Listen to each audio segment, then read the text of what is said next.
Bom, nós vimos agora que no hebraico nós também temos os pronomes pessoais, certo?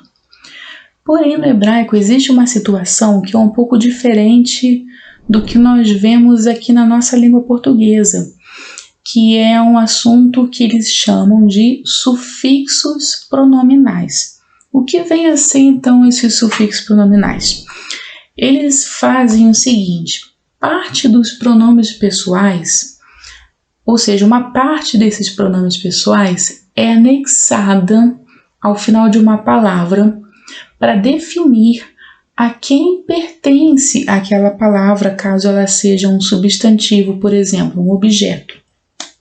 Então, se eu tenho, por exemplo, um livro e quero dizer que ele me pertence, eu pego um pedacinho do pronome pessoal ani, que nós vimos ainda há pouco, que é o pronome pessoal eu, e boto um pedacinho desse pronome ani no final da palavra livro em hebraico, obviamente, para dizer que aquele livro é meu. E se esse livro for seu? Eu pego a palavra livro, que em hebraico é sefer, boto um pedacinho do pronome pessoal que se refere a você. Se esse você for um pronome pessoal masculino, é atá. Se for feminino, at, como nós vimos. Então, pega-se um finalzinho daquele pronome de acordo com o gênero, né, da pessoa, bota no finalzinho da palavra sefer, que é a palavra do nosso exemplo, para dizer que aquele livro pertence a você. Então, isso é um sufixo pronominal. É pegar um pedacinho de um pronome pessoal, colocar no finalzinho da palavra para dizer a quem pertence aquele objeto, aquele substantivo, tá certo? Então, nós pegamos aqui, como você pode ver na sua apostila, uma palavrinha, que é a palavra cavalo. Como que se lê? Primeiramente, samer, que é o S, depois U, esse Uzinho aí no meio, que é aquele que é um tracinho com um pontinho, e depois o samer novamente. Então, S-U-S. Pronúncia sus. Cavalo, em hebraico, pronuncia-se sus. Só que aí eu escrevi apenas a palavra cavalo. Não sei a quem ele pertence, ele não tem dono aí. E eu quero dizer que esse cavalo pertence a mim. O que eu vou fazer? Eu vou pegar um pedacinho do ani, que no caso é só o i no final, vou botar no finalzinho de sus. Como que vai ficar? Su-si. Então, se é só sus, é cavalo, não pertence a ninguém. Mas se eu disser su-si, esse finalzinho i vem do pronome pessoal ani. Então, eu sei que o cavalo é meu. Então, sufixo pronominal é isso. Você dá posse de algo para alguém. Nós não temos uma situação tão semelhante assim no português. No português, nós usamos um pronome possessivo. No hebraico, para você dar dono a algo, você pode usar um pronome possessivo, que nós veremos mais à frente, ou pode usar um sufixo pronominal. Ambas as formas estão corretas, você pode escolher a que você quiser. Como o sufixo pronominal é um assunto que é novo para nós no português, é um assunto que a gente precisa, no hebraico, ganhar primeiramente vocabulário, palavras aleatórias, e depois começarmos a treinar em cima dessas palavras o uso do finalzinho desses pronomes pessoais, para a gente poder pegar direitinho e dominar esse assunto. No início, quando nós estamos aprendendo o hebraico, é muito mais fácil a gente pegar um pronome possessivo e aplicar para dizer que aquele objeto nos pertence. Então, nós temos essas duas formas. Ambas estão corretas, ambas são aceitas. Se você for a Israel, por exemplo, e quiser usar uma delas, ambas vão ser aceitas e totalmente toleradas, ok? Mas é bom que você saiba que existe essa situação, porque você pode encontrar essa situação em uma literatura do hebraico.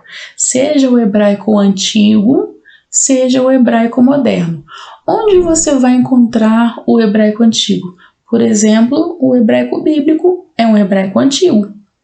Então você pode encontrar essa situação tanto do uso do pronome possessivo quanto do uso do sufixo pronominal para dar dono a algum objeto, tá certo?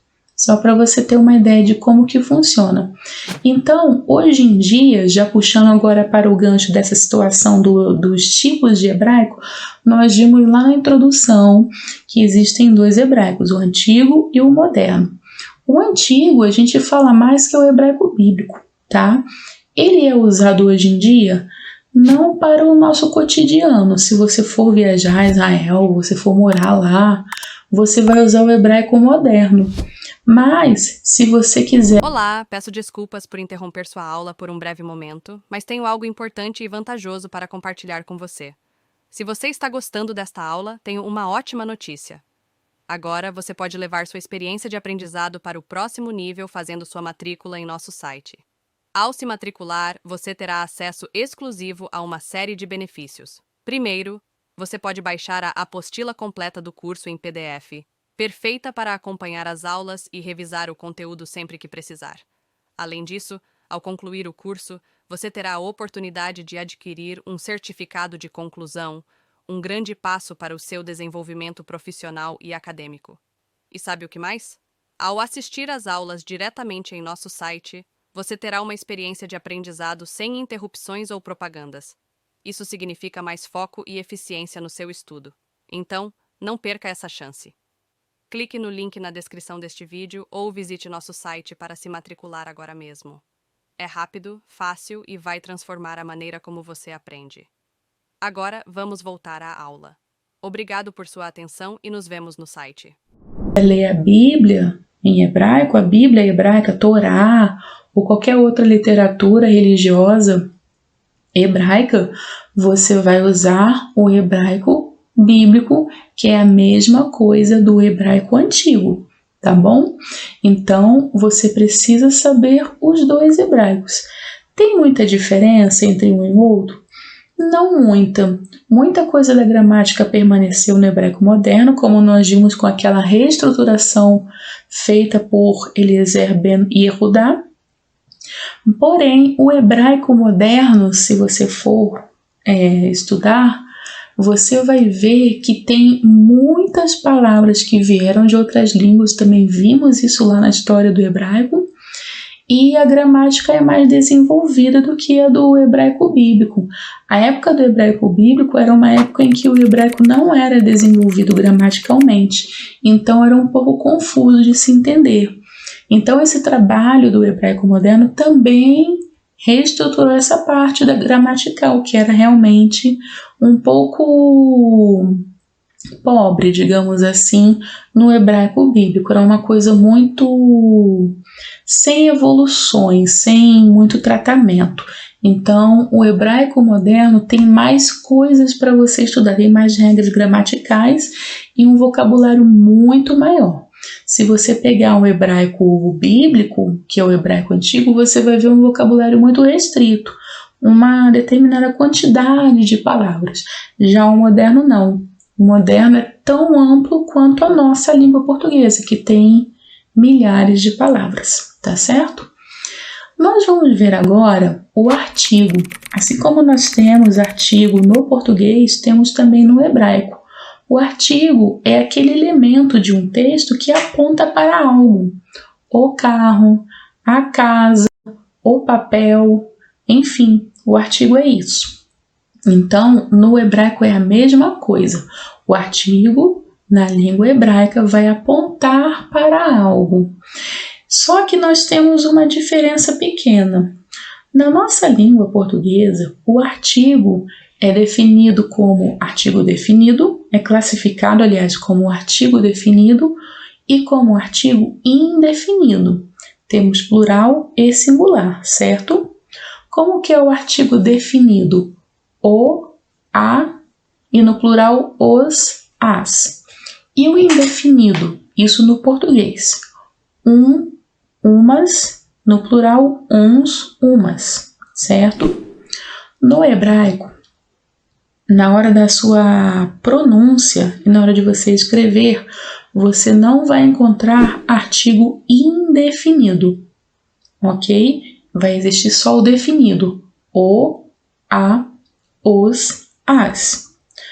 Então, quando você for ler em hebraico, você não vai encontrar uma, uns, umas. Não vai existir isso na sua literatura hebraica, seja no hebraico bíblico ou no moderno, ok? Porém, digamos que você queira pegar um texto em hebraico e queira traduzi-lo para a sua língua portuguesa. Você tem a liberdade de traduzir e quando você for fazer essa tradução para a sua língua, que é a língua portuguesa, e se a sua língua cabe o uso do artigo indefinido na sua língua, você pode fazer a tradução. O que isso quer dizer? Você está lá traduzindo um texto em hebraico, chega numa hora lá que você vê que quando você vai traduzir para o português, cabe o uso de um artigo indefinido ali no português. Você pode colocar? Pode. Por quê? Porque na sua língua portuguesa existe artigo indefinido, certo? Agora, o contrário não pode ocorrer. Digamos que você tenha um texto em português e queira passar para o hebraico. E aí, o que você vai fazer na hora do artigo? Você pode aplicar artigo indefinido? Não, porque no hebraico não existe. Então, você só vai poder aplicar artigo definido no hebraico, ok? Então, é só lembrar disso. E aí nós temos então essa situação do artigo, né? Tem essa questão de não existir no hebraico o indefinido, mas na hora de uma tradução para a sua língua, se na sua língua cabe ali naquele trecho, tudo bem, não tem problema. Outra questão, outra característica do artigo é que na nossa língua, eu sempre faço essa comparação entre português e hebraico para a gente poder se situar. Isso ajuda muito a gente a entender o conteúdo.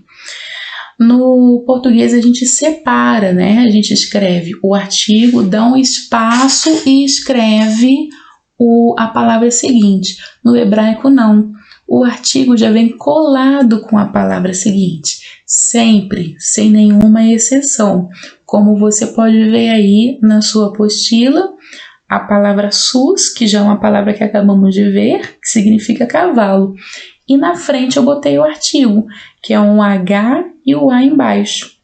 E vocês viram que não tem espaço. Botei artigo, já botei diretamente a palavra cavalo, tudo coladinho. Então, no hebraico, o artigo vai vir sempre coladinho à palavra seguinte, sempre sem exceção para essa regrinha. E aí, tudo bem? Estou passando apenas para deixar um recado bem rápido para você que acabou de ver essa aula e que gostaria de assistir a todas as aulas desse curso. É bem fácil, basta você clicar no link que está na descrição deste vídeo ou acessar www.novacursos.com.br. Fazendo sua matrícula em nosso site, você terá acesso a todas as aulas desse curso e mais centenas de outros cursos, além de poder fazer avaliação. E caso você queira, poderá estar adquirindo o certificado com um valor bem acessível. Esse foi o recado que eu queria dar, aguardo sua matrícula. Até breve!